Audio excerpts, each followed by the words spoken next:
Hi guys, it's me, Miss Bethany, back with another story time. I have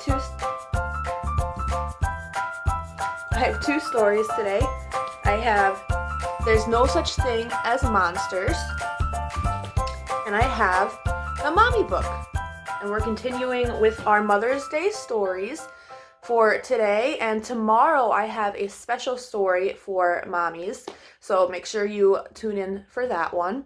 And unfortunately, since our lockdown has been prolonged until June, I'm going to have some more stories for you as well for next week and the week after that. So hopefully, fingers crossed, we won't have to wait very much longer to go back to school. So let's jump into this.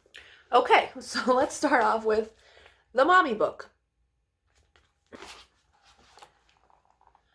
Some mommies drive minivans. Some mommies drive motorcycles.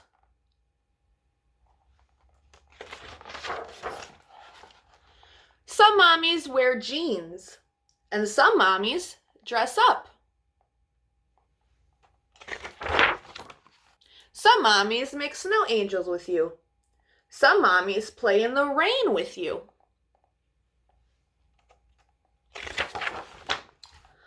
All mommies like to hang out with you.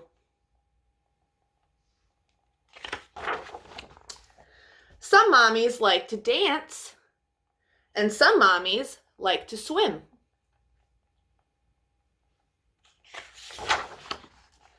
Some mommies work at home. Some mommies work in buildings.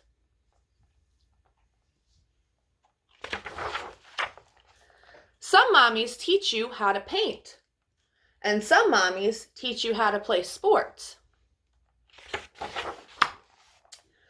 All mommies like to watch you sleep.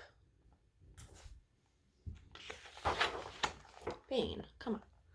Some mommies have short hair. Some mommies have big hair. Some mommies like to cook. Some mommies like to order pizza. Some mommies go fishing. Some mommies go shopping. All mommies love to kiss and hug you.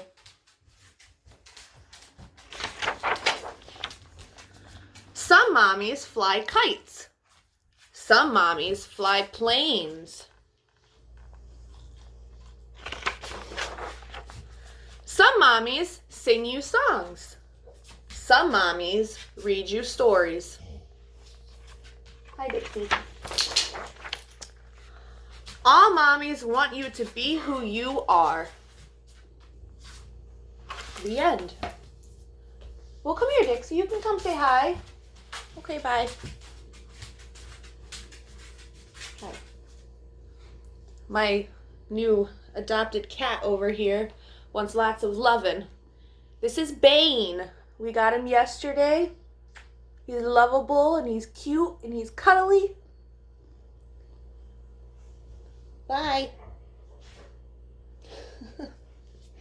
All right, guys. Our second story is There's No Such Thing as Monsters.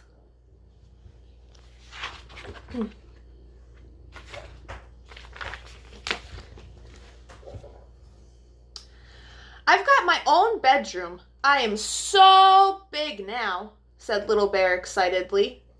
Big Bear was excited too.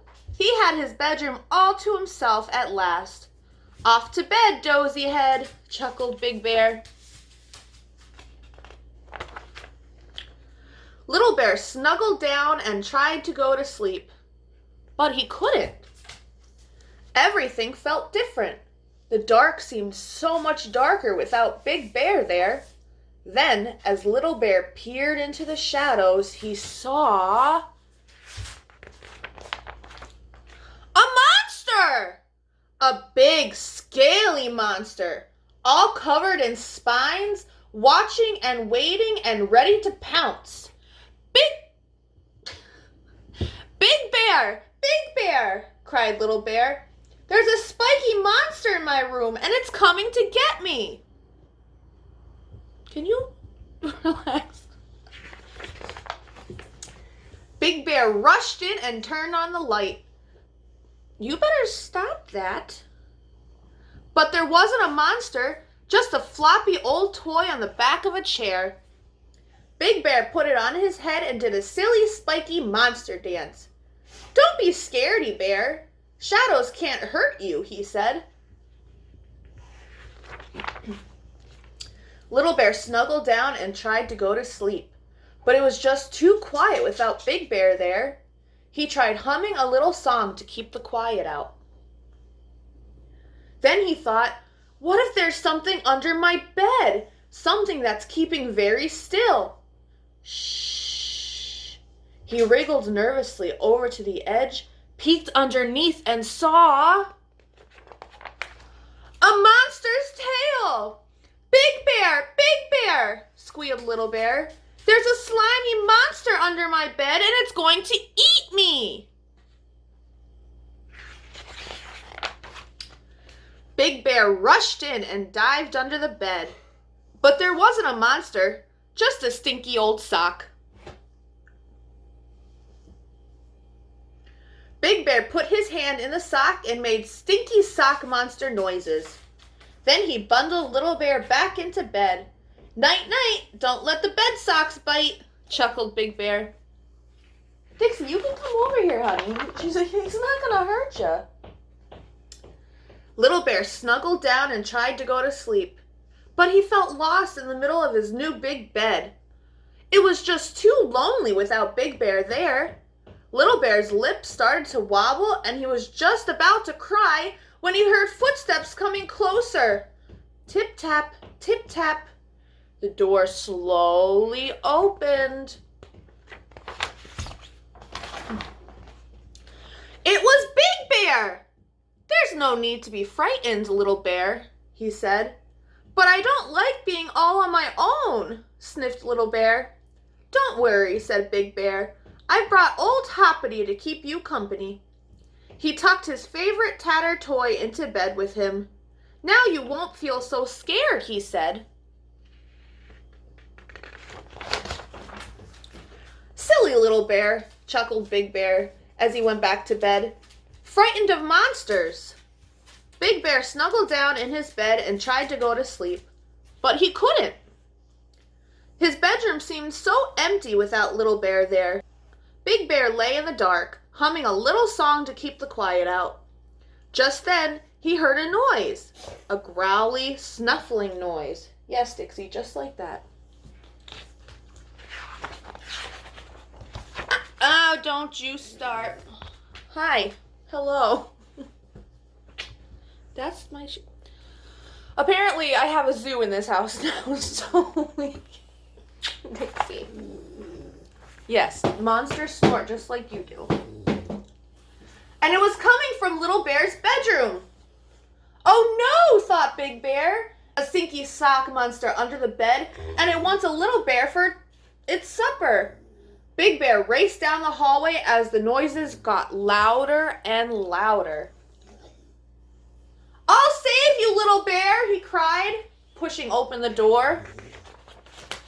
Dixie, come on. But there wasn't a stinky sock monster, just a small bear, fast asleep and snoring loudly in the growly, snuffly way that little bears do. The end. So those were the 2 stories for today. I'll be back tomorrow on Saturday with a special Mother's Day story, so make sure you tune into that. So I hope you guys have a wonderful rest of your day. I hope you get some exercise. Make sure you clean up all your toys when you're done playing with them. Tell your mommies and your daddies how much you love them every day.